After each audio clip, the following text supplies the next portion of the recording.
عليكم ورحمة الله وبركاته.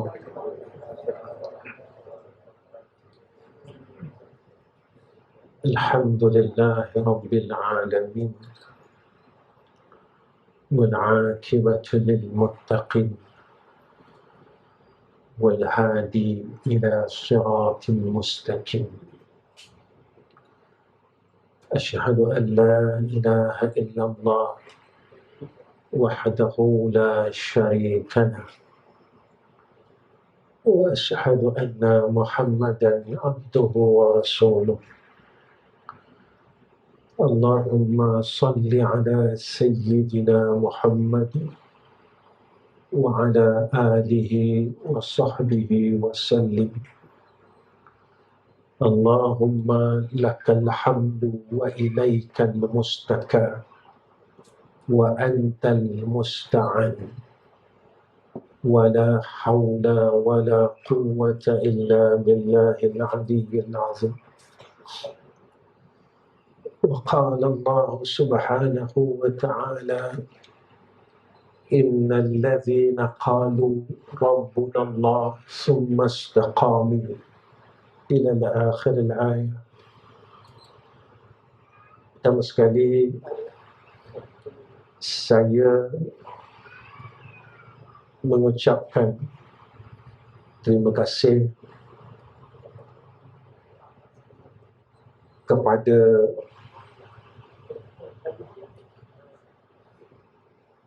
sekalian jamaah yang hadir. Terima kasih kepada seluruh pegawai tadbir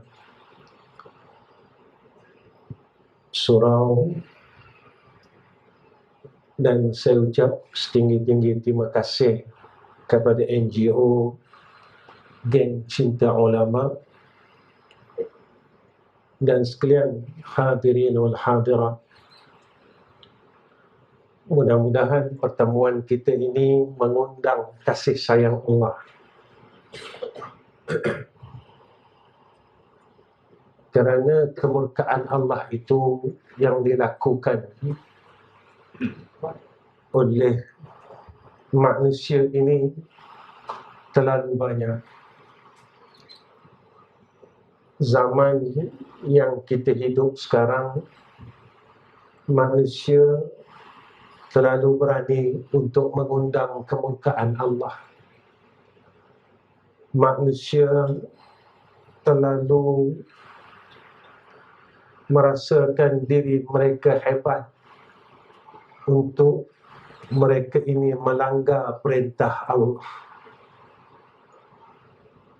Sebab itulah apa yang disebut oleh Nabi di dalam hadis, Bada'al Islam ghariba wa sayaudu kama bada'a ghariba fatuba lil ghuraba fatuba lil ghuraba fatuba lil ghuraba.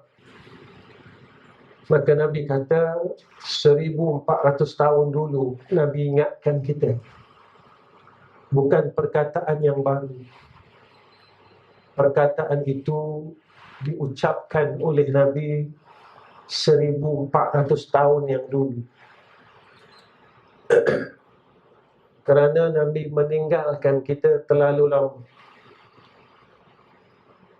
Nabi telah berpesan kepada kita bermula Islam ini dalam keadaan yang sedikit.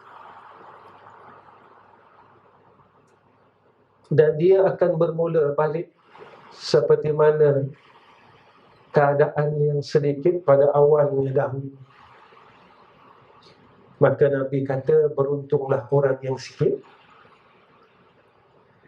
Ketika terlalu ramai ummah ini, manusia ini melanggar perintah Allah dan seolah-olah ingin mengundang kemurkaan Allah, maka jadilah orang yang sedikit, iaitu golongan yang ingin mengundang rahmat Allah, golongan yang ingin meminta kasih sayang Allah, golongan yang ingin menagih sedikit daripada rahmat daripada Allah Subhanahu wa ta'ala. Sebab itu tuan-tuan yang dirahmati Allah, Bulan ini kita baru mengisahkan tentang peristiwa korban.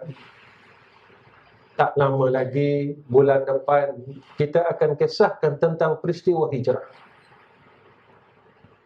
Selepas daripada itu, kita akan ceritakan pula tentang kisah Maulid Nabi kita Muhammad sallallahu alaihi wasallam.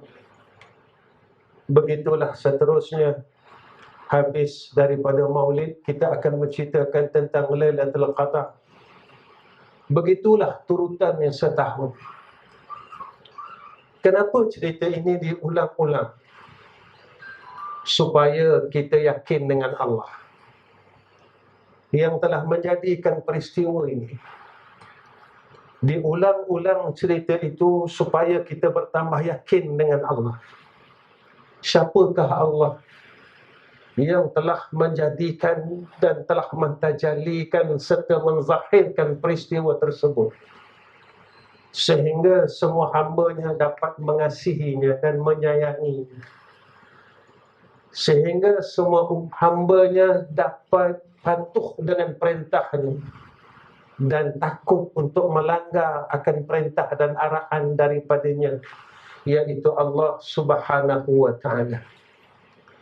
Sebab itu, apabila peristiwa dan peristiwa ini hanya menjadi peristiwa, tidak menjadi akidah di dalam diri kita, lalu ia sekadar menjadi cerita, seumpama kanak-kanak yang kecil sebelum daripada tidur diceritakan oleh ibunya akan kisah daripada satu kisah kepada satu kisah, tetapi tidak menjadi satu pegangan di dalam hidupnya kisah-kisah yang pernah diceritakan oleh ibunya. Jangan sampai kita yang telah mendengar cerita-cerita ini setiap tahun, Allah tidak memberikan kita satu ilmu, Allah tidak memberikan kita satu faedah daripada ilmu tersebut, hanya sekadar sebagai satu pengetahuan atas diri kita.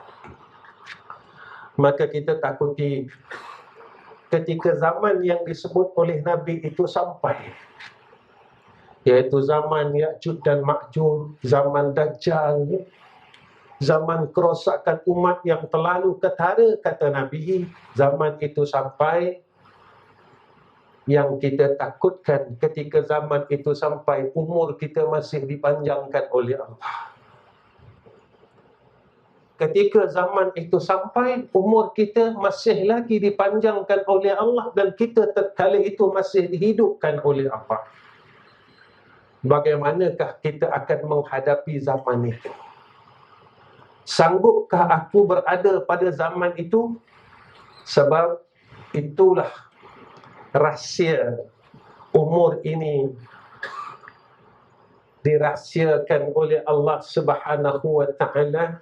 Hikmahnya umur ini dirahsiakan oleh Allah Subhanahu wa ta'ala, dan tidak ada siapa pun yang tahu bilakah saat berhentinya umurnya. Bila tidak ada siapa yang tahu bilakah noktah umurnya. Tak ada siapa yang tahu bilakah kematiannya dan saatnya bertemu dengan hadrah Allah Subhanahu wa ta'ala. Tuan-tuan yang dirahmati oleh Allah, apa yang saya sebutkan daripada awal sehinggalah saat ini, maka saya teringat akan satu kisah Ibrahim bin Adham.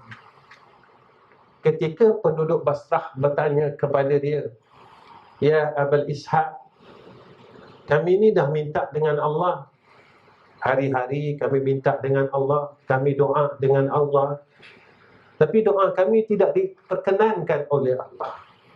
Doa kami tidak dimustajabkan oleh Allah. Padahal tempat kami berdoa itu telah dijanji oleh Rasulullah sallallahu alaihi wasallam, tempat yang mustajab, waktu yang mustajab, saat yang mustajab. Kenapa doa kami Allah Subhanahu wa ta'ala tidak memustajabkan? Padahal Allah sebut di dalam Al-Quran, mintalah, berdoalah, nescaya dimustajabkan oleh Allah Subhanahu wa taala. Apakah Allah memohongi kami? Penduduk Basrah bertanya kepada Abul Ishaq Ibrahim bin Adham. Lalu Ibrahim bin Adham berkata, sebenarnya doa kamu itu tidak dimustajabahkan oleh Allah Subhanahu wa taala bukan disebabkan permintaan kamu. Allah, innaka la tukhliful mi'ad. Allah tak pernah mungkir janji. Kalam Allah benar. Al-Quran itu benar. Akhirat itu benar. Syurga itu benar. Alam barzah itu benar. Semua benar. Ibrahim bin Adham berkata, sebenarnya hati kamu telah keras. Dan asbab kerasnya hati kamu itulah yang menghalang daripada doa kamu dimustajabkan oleh Allah Subhanahu wa taala. Lalu Ibrahim Adham menerangkan kepada penduduk Basrah. Dia menerangkan tentang asbab kerasnya hati itu. Kata Ibrahim bin Adham yang pertama, kamu mengenal Allah, tetapi kamu tidak menunaikan akan haknya. Semua orang kata, saya kenal Tuhan, saya beriman dengan Allah. Tapi dalam masa kita mengatakan bahawa kita beriman dengan Allah, kita kenal Allah, tetapi kita tidak menunaikan hak sebagai seorang hamba, kita sanggup langgar perintah Allah. Saya bab semayang saya tak tinggal Ustaz. Bagaimana bab nikah kahwin, kita langgar tak perintah Allah. Kita ikut Allah ataupun kita ikut keluarga kita dan masyarakat sekeliling. Ataupun kita kata apa salahnya sekali-sekali. Bukan selalu semua hidup sekali kita langgar perintah Allah. Tuan-tuan, kesalahan itu dicatat oleh malaikat. Kesalahan itu telah ditulis oleh malaikat dan tidak dilupakan oleh Allah Subhanahu wa taala. Sehinggalah kita bertaubat kepada Allah, memohon keampunan, mengaku salah kita dengan Allah. Ketika kita kata aku beriman kepada Allah, tetapi dalam masa yang sama kita melanggar perintah Allah, kita tidak taat dengan perintah Allah, kita sanggup melawan dan melanggar perintah Allah dengan nikmat yang Allah berikan kepada kita. Allah berikan kepada kita hidup. Dengan hidup ini kita tidak sedar bahawa ia pemberian Allah, bukan kehendak kita.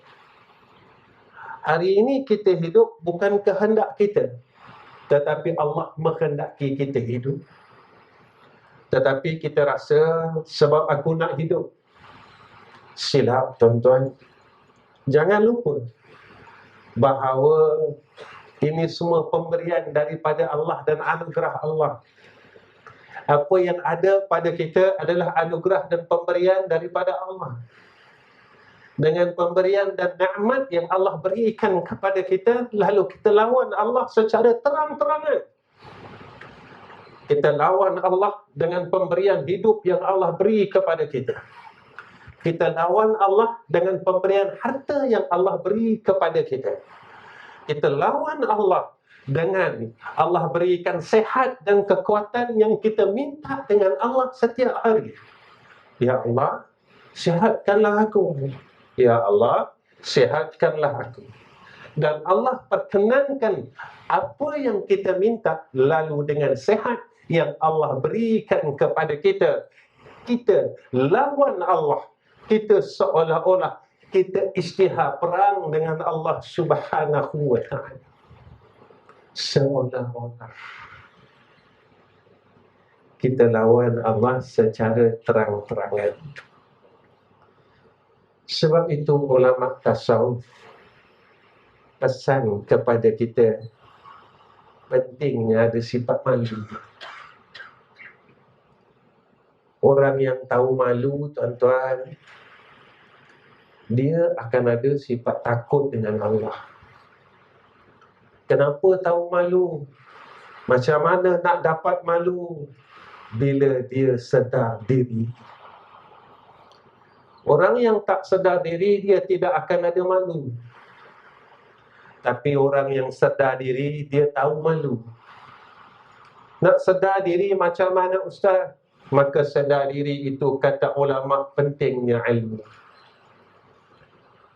Ilmu ini tidak cukup jika tidak ada hidayah daripada Allah.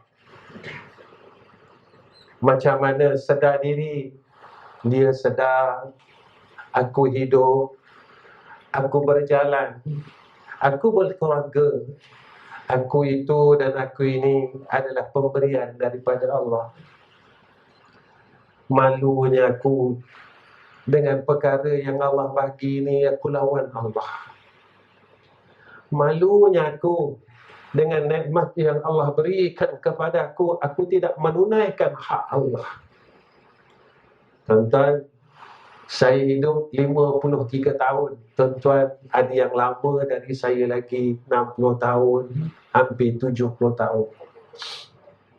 Dan di hadapan saya ada budak-budak muda, tuan-tuan. Apa yang kita kena tanya? Selama Allah berikan kita hidup ini dan nikmat yang Allah telah berikan kepada kita, apa yang telah kita buat? Banyak mana kita balas akan kebaikan Allah? Sebanyak mana telah kita berusaha membalas kebaikan daripada Allah kepada kita? Dulu kita tak dapat masuk surau, kita minta ramai-ramai dengan Allah, menangis pada waktu malam, ya Allah, ya Allah, ya Allah, kami dihalang untuk masuk rumah Engkau. Berikan kami peluang itu semula seperti mana dulu, ya Allah. Allah bagi, tuan-tuan. Allah dengar, tuan-tuan. Dan ketika saf kita dijarak-jarakkan dan tidak dibenarkan untuk rapat sesama saudara Islam, dan kita mohon kepada Allah. Dan ada insan-insan yang bermohon kepada Allah, ya Allah, kami nakkan salat yang rapat seperti mana dulu. Kami nak sentuh bahu saudara-saudara Islam kami, ya Allah. Lalu Allah berikan kepada kita. Tuan-tuan, banyak doa kita Allah telah kabulkan. Kita minta, Allah bagi. Kita tak ada duit, Allah bagi. Kita nak periksa, kita minta dengan Allah, baca Yasin ramai-ramai, Allah bagi. Dulu tak ramai orang baca Yasin, semayang hajat, nak lulus periksa SPM. Zaman saya tak ada orang semayang hajat, tuan-tuan, nak periksa. Zaman ni ramai masjid semayang hajat, baca Yasin. Sebab itu anak kita ramai yang dapat 9A, 12A. Tuan-tuan, Allah bagi. Kita sakit, minta sihat, Allah bagi. Kita nak minta dan minta, Allah bagi. Tapi apa yang kita balas kebaikan Allah? Tuan-tuan, sampaikan semayang sunat, rawatib, ba'diyah maghrib pun kita tak mampu nak bangun. Semayang sunat 2 rakaat ba'diyah maghrib pun kita tak mampu nak bangun untuk sujud kepada Allah Subhanahu wa ta'ala. Jangan katakan semayang malam, semayang rawatib, qabliyah dan ba'diyah ini pun hebat mana yang pandai bercakap ini di hadapan tuan-tuan tak mampu nak cukupkan sehari semalam. Kita kata kita hebat. Jangan katakan solat malam, ba'diyah, qabliyah, kita tak mampu nak cukupkan, kita tak mampu nak penuhkan. Walaupun diberi kelonggaran kepada kita. Semayang sunat, kalau kau malas, lalu dibenarkan, kau duduklah. Kalau kau tak nak berdiri sebab kau malas, kau duduklah. Aku kira juga pada fiqahnya sembahyang sunat ni kalau duduk sah, walaupun kita mampu berdiri. Pada sembahyang wajib tak boleh, tapi pada sembahyang sunat kita diberi kemudahan oleh Allah Subhanahu wa taala. Kalau kau rasa malas, duduklah. Duduk pun Allah bagi lagi, Nabi bagi tahu lagi, ulama bagi tahu lagi. Kita kata saya tak nak buat.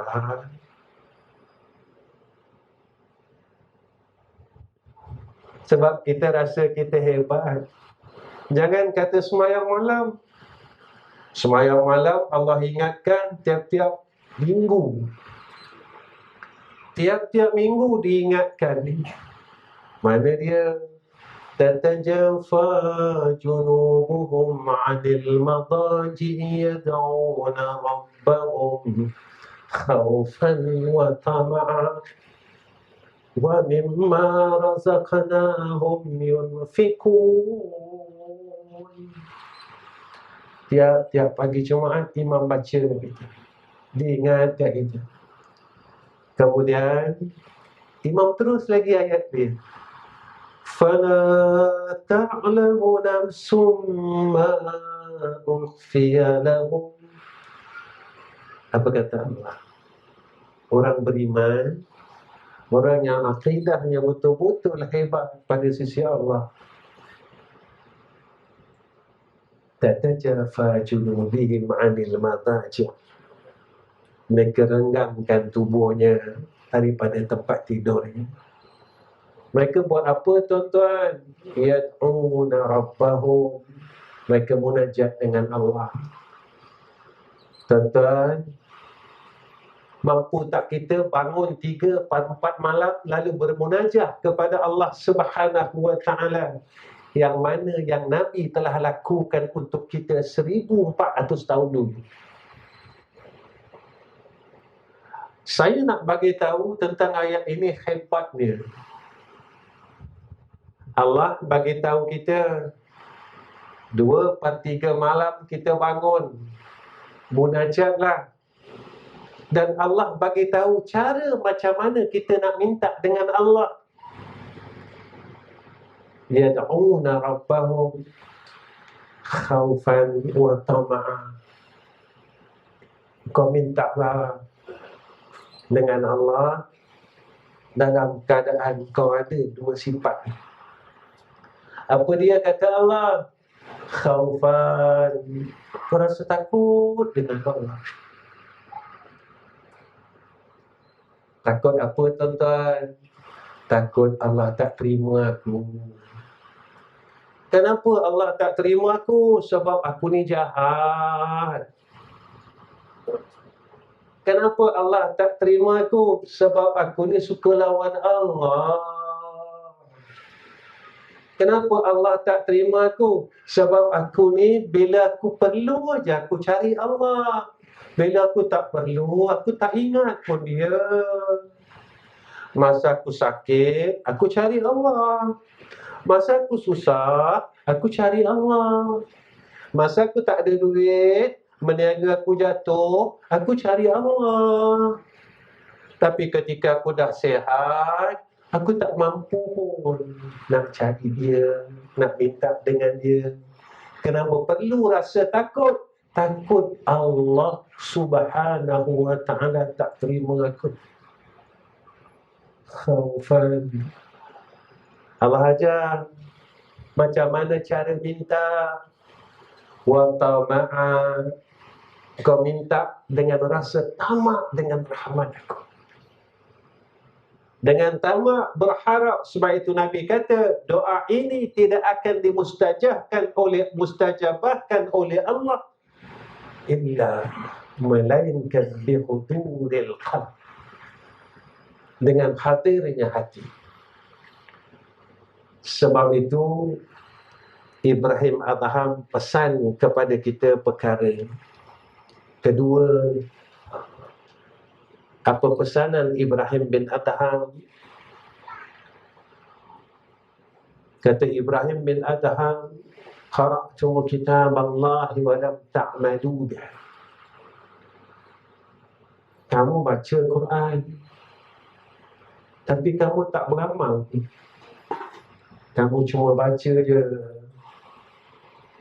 Bila kita tanya, kenapa baca Quran? Nak pahala ustaz? Betul lah tu, elok lah tu. Pahala boleh hilang tak tuan-tuan? Boleh. Tak susah.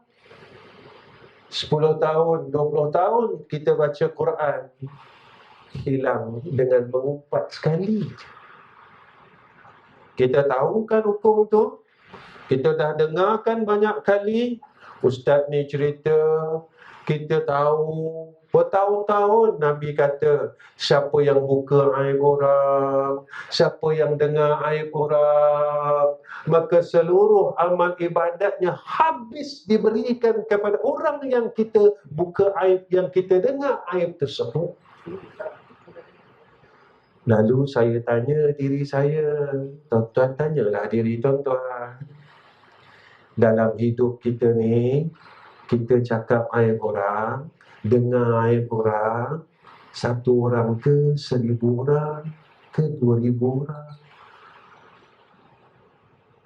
Tuan-tuan, yang 2000 orang tu kita dah minta maaf.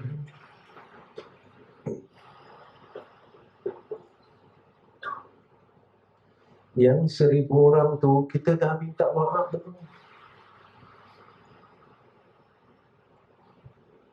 Kan Allah sebut dalam Quran, janganlah umpat setengah kamu oleh setengah kamu. Kita baca ayat tu, saya dah 40 kali khatam ustaz, bermakna kita telah ulang 40 kali ulang ayat tersebut. Fala ta'lamu bihi, kata Ibrahim. Kamu tak amal pun, kata Ibrahim Adham. Kamu cuma baca je. Betul Nabi cakap, besok sampai zaman dunia ni nak dikiamatkan oleh Allah, Al-Quran itu dekat kerompong-kerompong mereka, kata itu. Dekat sini. Tuan-tuan, kita memang baca Quran, alhamdulillah. Tapi perkara yang menghapuskan amal ibadat ini masih kita tidak tinggalkan. Tuan-tuan, kalau orang hasad ni agak-agak amal soleh dia lagi tak. Tuan-tuan, kalau orang yang putuskan silaturahim ni macam mana pula hukumnya? Kita memang semayang, kita memang baca Quran, tapi kita tak mampu tinggalkan buka agama. Kita tak mampu dengki sama-sama kita. Tuan-tuan, Allah sebut dalam Quran, innas salata tanha 'anil fahsya'i wal munkar. Sesungguhnya orang yang salat itu dapat mencegah daripada fahsyat dan munkar, dalam erti kata yang mudah kita faham. Semakin kau sembahyang, kau makin jadi orang baik. Lalu saya tanya diri saya dah sembahyang 53 tahun, kenapa saya bergaduh lagi ya? Sama-sama satu surau saya gaduh, satu kampung saya gaduh ni. Nak kata saya bodoh, saya tak bodoh. Saya masih bergaduh dengan adik-beradik saya, macam mana ya? Allah terima ke sembahyang aku? Sebab Allah sebut dalam Al-Quran, innas salata tanha 'anil fahsya'i wal munkar. Sembahyang ini dapat cegah dari fahsyat dan munkar. Ataupun aku cuma semayang betul pada fiqh, tidak betul pada Allah. Fiqhnya betul, Fatihahnya betul, rukuknya betul, itunya betul. Dan kita dengarkan dulu, saya ingat ini kalau Tok dulu, Tok kita dulu, dia sebut kisah ni. Kalau kat sini, antara yang saya paling hormat selain daripada almarhumah, iaitu almarhum Selaid. Tuan-tuan yang lama-lama ingat kot, dia adalah antara guru kita yang benar-benar jaga perkara-perkara ni. Kita ingat kan, kalau dia solat macam mana? Solat Zuhur, Qabliyah, Ba'diyah, sejam. Dia baca lirik semayang macam mana? Ni guru kita dulu. Kenapa mereka jaga? Sebab mereka jaga pertalian mereka dengan Allah. Itu kalau almarhum Ustaz Zahid tu, dia sebut subhanallah satu-satu. Subhanallah, subhanallah, subhanallah, subhanallah, subhanallah. Mereka jaga, bukan mereka nak betulkan huruf. Sebab itulah asma Allah. Mereka sedang panggil Allah, mereka sedang seru Allah. Mereka takut kalau aku ini salah hadap dengan Allah, takut aku seru Allah dalam keadaan Allah marah aku. Tuan-tuan, kalau nama kita orang panggil sebarang, macam mana? Kita suka tak? Tapi kenapa dengan Allah kita boleh buat macam tu kan? Pernah tak kita fikir dalam hidup kita, kenapa aku dengan Allah ni aku buat memang aja?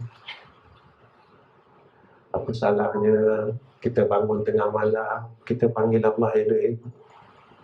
Ya Allah, Ya Allah, Ya Allah, Ya Allah, Ya Allah.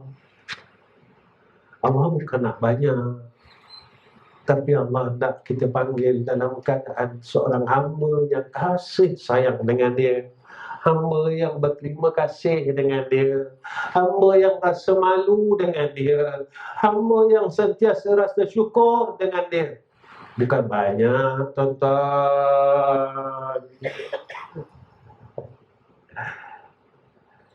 Ini guru kita, tuan-tuan. Sebab itu saya suka cerita guru setempat. Baik. Kata Ibrahim bin Adham, antara asbab yang ketiga, katanya, kamu mendakwa cinta Rasul, tetapi kamu meninggalkan sunnahnya. Tuan-tuan, sunnah Nabi banyak kan? Tapi ada sunnah yang orang tak nak pandang. Ustaz, sunnah orang tak nak pandang ni, sunnah orang tak nak sungguh-sungguh ni. Kasih. Ramai orang boleh pakai serban, tapi tak ramai orang boleh sayang orang. Ramai orang boleh pakai sugi, tapi tak ramai orang boleh sayang orang. Ramai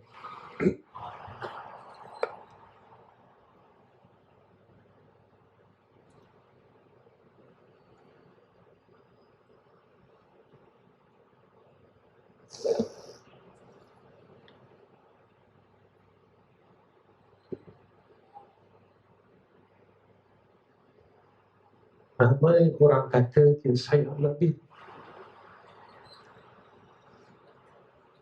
tetapi seolah-olah dia membenci akan sunnah Rasul. Tuan-tuan, kenapa saya cakap sayang ini satu sunnah yang besar? Bulan depan orang akan cerita pasal hijrah. Sebelum Nabi hijrah ke Madinah, Nabi pernah pergi Taif. Saya tak cerita pun, tuan-tuan tahu. Sampai Taif, Nabi minta bantuan. Saya pergi, tuan-tuan, di Taif, tempat yang mana Nabi bersandar, Nabi berehat di sebuah kebun tersebut. Saya pergi kebun itu, tuan-tuan. Padahal Taif itu banyak keluarga sebelah ibu Nabi. Nabi pergi sana, tuan-tuan, Nabi tak dapat bantuan. Tapi Nabi dibaling dengan batu. Cubalah tuan-tuan bayangkan, tubuh Nabi keluar darah. Dengan susah-susahnya Nabi luka, kita dapat Islam. Kita dapat pakai sembahan, kita dapat pergi haji dengan tumpahannya darah Nabi Muhammad sallallahu alaihi wasallam. Kemudian Jibril datang tanya dengan Rasulullah sallallahu alaihi wasallam, "Ya Muhammad, kau tak aku hancurkan seluruh Taif?" Nabi kata, "Jangan. Mungkin hari ini penduduk Taif tidak menerima aku dan menerima Islam. Tetapi aku berharap keturunannya akan menerima Islam." Benar doa Nabi. Lepas tu Nabi pergi Madinah. Nabi tak kenal orang Madinah, tuan-tuan. Tapi orang Madinah sambut Nabi dan orang Muhajir dengan kasih. Mana tanda kasih, Ustaz? Siapa yang tak ada rumah, orang Ansar bagi rumah. Kalau kau tak ada kebun, aku bagi kebun. Besok kau senang kat sini. Maka kasih itu dibalas kasih oleh Rasulullah sallallahu alaihi wasallam. Mana tuan-tuan dibalas kasih? Permintaan orang Madinah banyak dikabulkan oleh Allah Subhanahu wa taala. Satu hari orang Madinah cakap dengan Nabi, "Ya Rasulullah, kami ni orang Mekah hari-hari boleh buat umrah. Orang Mekah ada Baitillah. Ya Rasulullah, kami ni rindu nak buat umrah. Tapi kami jauh. Macam mana ya Rasulullah?" Rasulullah minta dengan Allah, siapa yang ambil semayang dengan sempurna di rumah, lalu menuju ke Masjid Quba, semayang sunat 2 rakaat, menyamai dengan satu orang, Allah kabulkan permintaan orang Madinah. Walaupun berada di Madinah, tetapi masih lagi dapat pahala umrah. Seronoknya orang Madinah. Lalu orang Madinah jumpa Nabi lagi. "Ya Rasulullah, dekat Mekah ada Mu'tazah, ada Maqam Ibrahim, ada Ismail, ada Ma'u Zamzam, banyak tempat mustajab doa. Kalau doa dekat Mu'tazah, mustajab kan? Kami ni kat mana ya Rasulullah? Kami tak ada tempat yang mustajab pun." Dengan kasih orang-orang Ansar dibalas oleh Rasul kasih itu. Lalu Nabi minta dengan Allah. Lalu adanya Madinah itu tuan-tuan, apa ada kat Mekah, ada kat Madinah. Sebab itu tuan-tuan, kasih inilah yang Rasulullah tunjukkan kepada kita, sunnah yang kita tak pandang. Mana Nabi kasih ketika Futuhul Makkiyah, pembukaan kota Mekah. Apa kata Rasulullah sallallahu alaihi wasallam, "Wahai orang-orang orang-orang Mekah, orang-orang Quraisy Mekah, pada hari ini aku maafkan semua kesalahan kamu. Tuan-tuan, orang Quraisy Mekah ni siapa, tuan-tuan? Mereka lah yang telah heret Sayyidina Bilal dengan kuda yang gila. Siapa orang Quraisy Mekah ni, tuan-tuan? Mereka lah yang telah membunuh keluarga Yasir.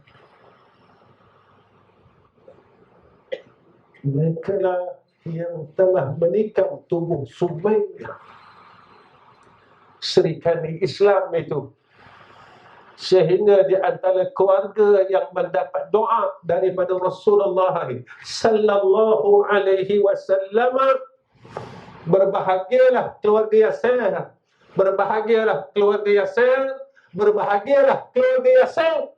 Inilah antara Sri Kandi dan keluarga yang telah didoakan oleh Nabi kita Muhammad sallallahu alaihi wasallam. Orang yang nak bunuh Nabi, tuan-tuan, di Mekah ni, orang yang tak bagi Nabi makan. Ni orang Quraisy Mekah. 2 tahun kan, tuan-tuan?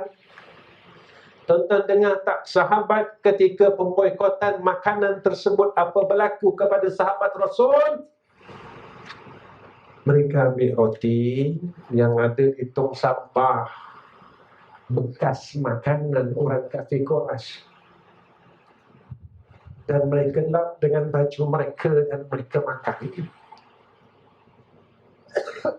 Tuan-tuan, kita yang amal Islam ni pernah ke setara tu? Kita makan sedap lagi, tuan-tuan. Tapi kita kan baru ayam mahal sikit, telur mahal sikit, kita bising, merungut. Kita ni orang suka merungut. Memang dari dulu kan kita suka merungut. Perangai kita, tuan-tuan, kan suka merungut. Kesikit-sikit merungut, sakit merungut, itu merungut, ini merungut. Tuan-tuan, saya nak tanya diri saya nak tanya tuan-tuan, siapakah antara kita yang apabila berlaku peristiwa-peristiwa ni malam diangkat tangan? Ya Allah, hari ini kami dalam kezaliman, angkatlah zalim ni, ya Allah, kerana yang mentakdir semua perkara ni Engkau, ya Allah. Aku tak ada daya dan upaya, ya Arhamar Rahimin. Tolonglah kami, ya Allah. Tolonglah kami, ya Allah. Tolonglah kami, ya Allah. Siapakah saya atau tuan-tuan yang pernah angkat tangan macam tu? Ataupun kita hanya tahu merungut, kita baca Quran. Siapa golongan bangsa yang suka merungut ni? Tuan-tuan jawab, saya jawab, dan muhasabah. Yang keempat, InsyaAllah habis yang keempat, yang kelima saya berhenti ke. Apa kata Ibrahim bin Adham? Kamu mendakwa syaitan itu musuh kamu, tapi kamu ikut juga. Kita semua cakap, kita semua percaya, kita semua pegang. Allah pun sebut dalam Quran, Inna syaitan lakum aduwwun mubin fattakhidhuhu aduwwa. Tapi kenapa kita ikut syaitan? Kenapa kita masih tewas lagi dengan syaitan? Tuan-tuan, Rupanya kita ni tak kuat. Kita berlagak kuat. Kita tak kuat, tapi kita berlagak kuat. Orang berlagak ni sebenarnya bila dia betul-betul rasa tak kuat, baru dia minta tolong. Sebab itu tuan-tuan, kita tak nak minta tolong dengan Allah. Kenapa saya cakap macam tu? Dalam minggu ni, berapa kali kita minta tolong dengan Allah nak buat baik? Berapa kali kita cakap dengan Allah, Ya Allah, tolonglah aku. Aku nak buat baik. Aku nak zikir. Aku nak jadi orang syukur. Aku nak buat ibadat. Kau tolonglah aku. Dalam seminggu ni, berapa kali kita minta tolong Allah? Kenapa saya cakap macam tu? Sebab Nabi buat macam tu. Mana Ustaz Nabi buat macam tu? Terlupa ke? Nabi pernah doa satu doa. Allahumma a'inni ala zikrika wa syukrika wa husni ibadatik. Ya Allah, a'inni, tolonglah aku ya Allah. A'inni, tolonglah aku ya Allah. Tolonglah aku ya Allah. Ala zikrika, atas ingat kepada engkau. Tuan-tuan, Nabi ni lupa Allah. Nabi tak pernah lupa Allah. Lepas itu kata ulama, para anbiya matanya tutup tetapi hatinya jaga dengan Allah. Kita kalau tutup terus. Kita yang lain-lain ini tak nak minta ingat, tak nak minta tolong dengan Allah. Kita orang yang mati tutup, matanya tutup, hatinya tutup, tidak mau minta pertolongan daripada Allah. Nabi minta apa lagi? Ala zikrika wa syukrika. Syukur dengan kau. Syukur ni apa? Setiap nikmat yang Allah bagi, aku boleh buat baik. Kufur tu apa? Kufur nikmat. Nikmat yang Allah bagi, aku jadi buat jahat. Lalu kita kata, aku buat jahat, Allah tak tarik pun. Ingat, nikmat ini boleh jadi rahmat, boleh jadi istidraj. Saya elok je bergaduh dengan adik-beradik Ustaz dah 10 tahun, tak sakit pun. Saya bergaduh dengan orang kampung pasal buah durian Ustaz, dah 15 tahun tak jadi apa pun. Buah durian elok saja Ustaz berbuah. Tuan-tuan pernah dengar hadis kan, orang yang putuskan silaturahim lebih daripada 3 hari terangkat rahmat Allah atasnya. Tuan-tuan, kita percaya ke hadis tu? Atau kita tahu saja hadis tu?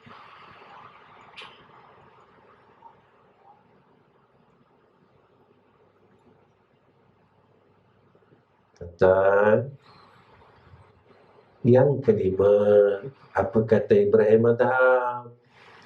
Kamu percaya dan kamu nak masuk syurga, tapi kamu tak berusaha ke arah ini. Yang ketujuh, kamu takut, kamu tak mahu masuk neraka, tapi kamu tak nak lari daripadanya. Sebab-sebabkan perkara inilah hati kita mula keras. Tuan-tuan, Nabi ni sayang kita, tuan-tuan. Sayang dengan kita. Nanti saya kalau sebut tentang sayang punya Nabi ni, kadang-kadang saya malu. Malu nak cakap. Sampai Nabi ajar kita. Nabi ajar kita apa? Kau kalau nak buat baik, nak dapat buat baik, dibuka pintu kebaikan. Jangan lupa, kata Nabi, baca zikir ni. Allah buka pintu kebaikan, pintu ibadat. Baik tak Nabi tuan-tuan? Baik. Nabi tolong ajar kita, tunjuk kita lagi. Sebab apa? Sebab Nabi tahu kita ni tak mampu. Nabi ajar apa? Nabi kata bacalah Bismillahi ala nafsi wa ahli wa mali. Bismillahi ala nafsi wa ahli wa mali.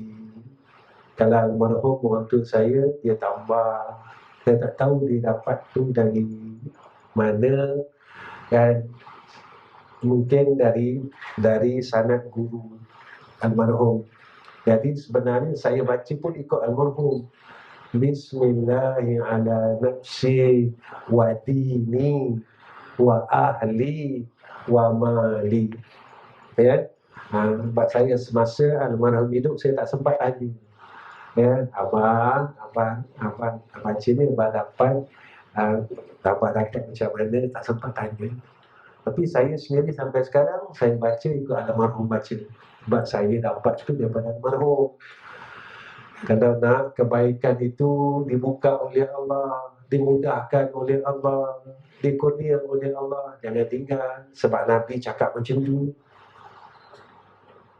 Kat mana Ustaz kitabnya yang Nabi cakap macam tu? Tuan-tuan cari dalam kitab Syarah Al-Azkar. Dalam kitab Al-Azkar ada hadis tu. Bacalah, ya. Bismillahi ala nafsi wa ahli wa mali. Bismillahi ala nafsi wa ahli wa mali. Bismillahi ala nafsi wa ahli wa mali.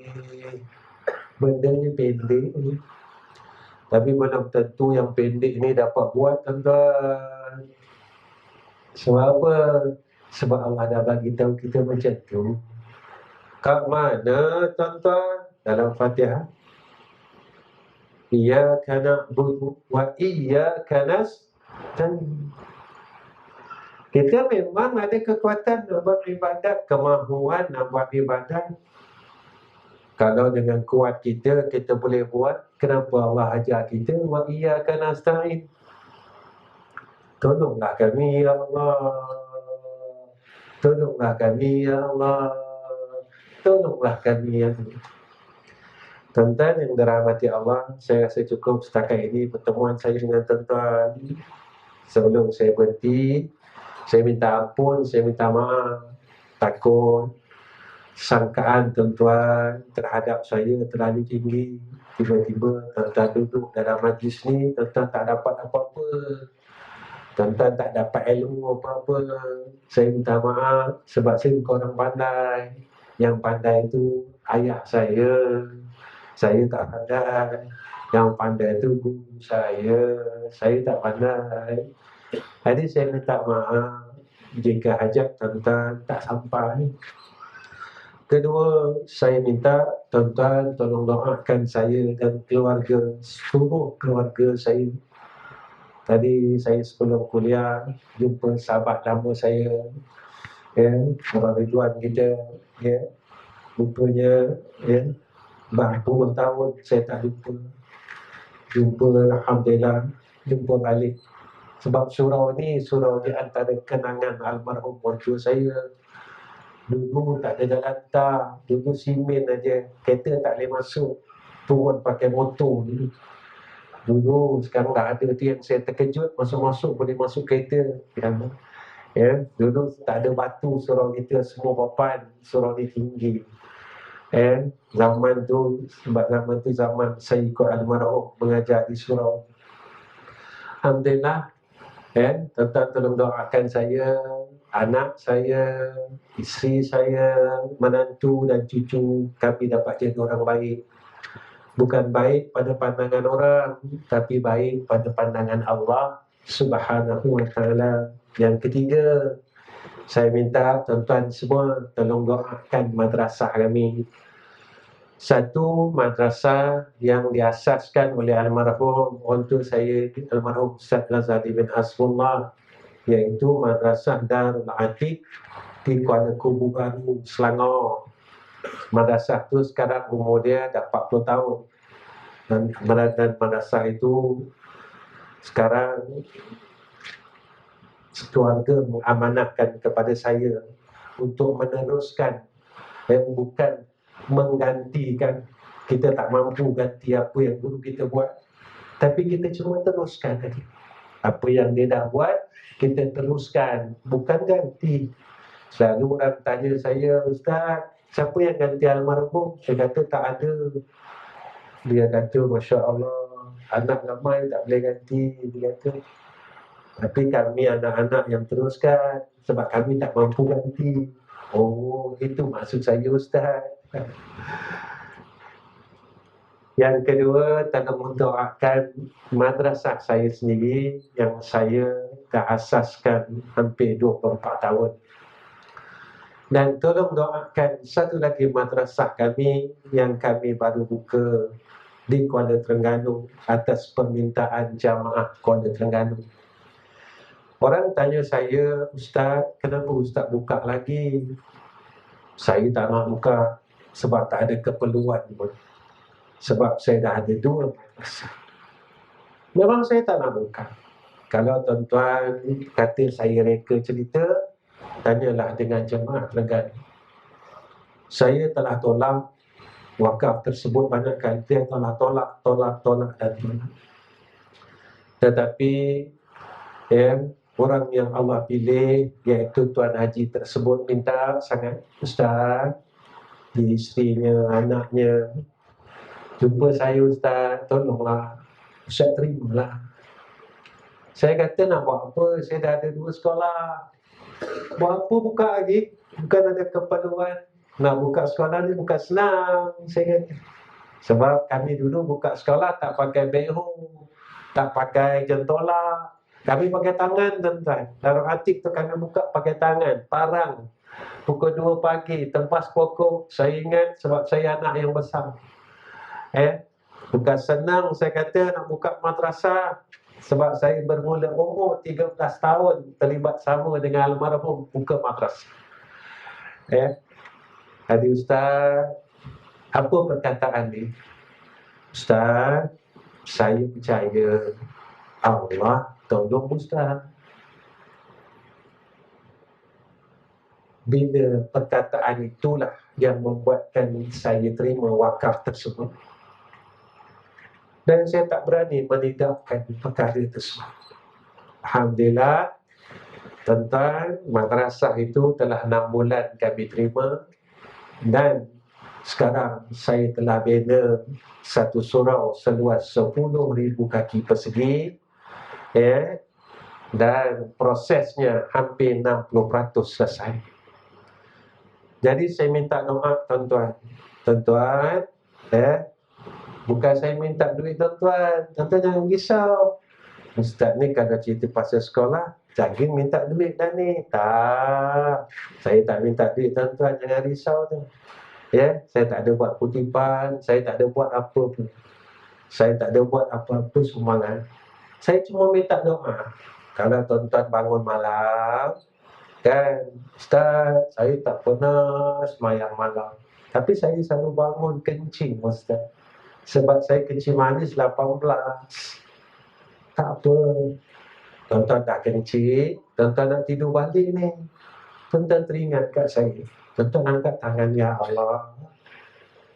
Apa yang orang tu buat, yang datang di surau kami malam tadi, apa yang dia buat, jika betul, ya Allah, pada sisi Engkau, Kau tolonglah dia. Dan itu daripada saya. Jadi tuan-tuan tolong doa ramai-ramai. Jadi tiada kutipan, Apa-apa daripada saya untuk madrasah dan saya pun tak akan buat. Dan yang terakhir, saya minta pihak surau tidak memberikan saya apa-apa saguati saya datang kemari, sebab itu bukan tujuan saya, kerana tujuan saya nak buat amal saleh, bukan surau ni je. Memang saya buat sepanjang hidup saya, di mana pun saya pergi, memang saya tak ambil mana-mana saguati masjid dan surau. Kenapa saya buat macam tu? Sebab saya orang baik. Biarlah apa yang saya cakap selama 1 jam ini menjadi amal saleh dan Allah terima apa saya buat. Mudah-mudahan Allah ampunkan seluruh dosa-dosa saya masa zaman muda saya, zaman saya tak sedar. Sekarang pun saya buat dosa dengan Allah yang tuan-tuan tak tahu apa dia. Mungkin setengah saya bercakap ni saya rasa ujub dengan Allah, saya rasa saya bagus. Rupanya sambil saya bercakap, Allah tahu bahawa saya sedang berbuat dosa dengan Allah Subhanahu wa ta'ala.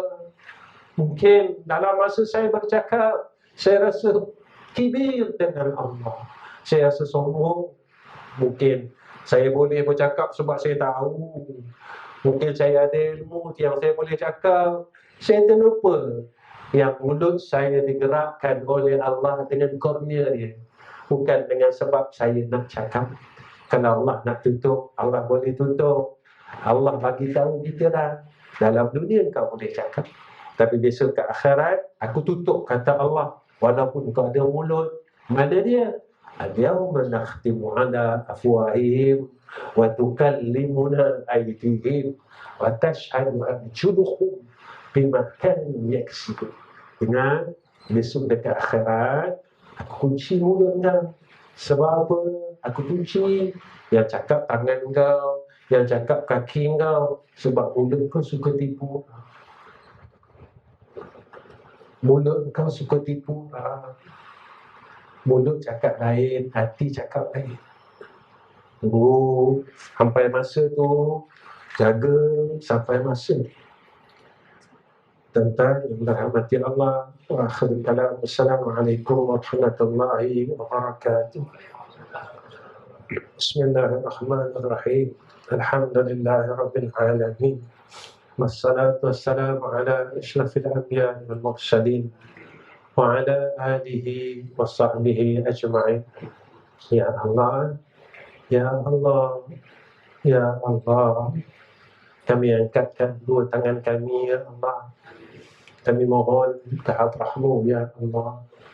Kurniakan rahmat-Mu atas kami, isteri dan anak-anak kami, dan keturunan kami, ya Allah.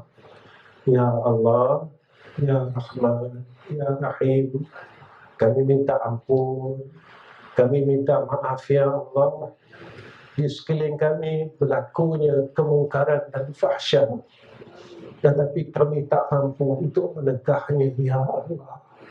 Ya Allah, kami tak ada daya dan upaya, ya Allah. Kami tidak ada kekuasaan, ya Arhamar Rahimin. Ya Allah, kami cuma minta ke hadrah-Mu, ya Arhamar Rahimin. Maafkan kesalahan kami atas ketidakupaya kami, ya Allah. Ya Allah, berilah hidayah dan taufik atas orang-orang yang berbuat zalim dan juga kami, ya Allah. Kurniakan atas kami rahmah-Mu dan kasih sayang-Mu, ya Arhamar Rahimin. Ya Allah, ya Rahman, ya Rahim. Jika saat fitnah yang besar itu sampai, dan masa itu kami masih Engkau hidupkan lagi kami, ya Allah, kami mohon ke hadrah-Mu, ya Arhamar Rahimin. Berilah kami kekuatan untuk menghadapi fitnah itu, ya Allah. Selamatkan kami menghadapi fitnah itu, ya Allah. Jangan Kau tewaskan kami, ya Allah. Jangan Kau tewaskan iman kami, ya Allah. Jangan Kau tewaskan Islam kami, ya Allah. Ya Allah, kami telah beriman dan yakin benar-benar ke hadrah-Mu saat ini, ya Arhamar Rahimin.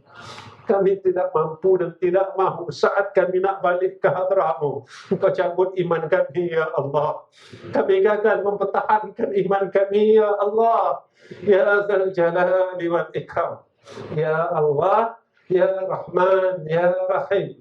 Jika saat yang hampir dan terdekat ini Engkau ambil kami dan Engkau jemput kami, ya Allah. Berikan kami peluang, berikan kami ruang, ya Allah. Lidah kami tidak Engkau bisukan dan Engkau perlukan daripada menyebut nama-Mu, ya Arhamar Rahimin. Ya Allah, jadikan akhir kalam kami dalam hayat kami ini, ya Allah, dengan menyebut kalimah la ilaha illallah. La ilaha illallah. La ilaha illallah. اللهم تقبل دعاءنا واستجب دعاءنا يا أرحم الراحمين يا أرحم الراحمين يا أرحم الراحمين. وصلى الله على سيدنا محمد وعلى سيدنا محمد والحمد لله رب العالمين.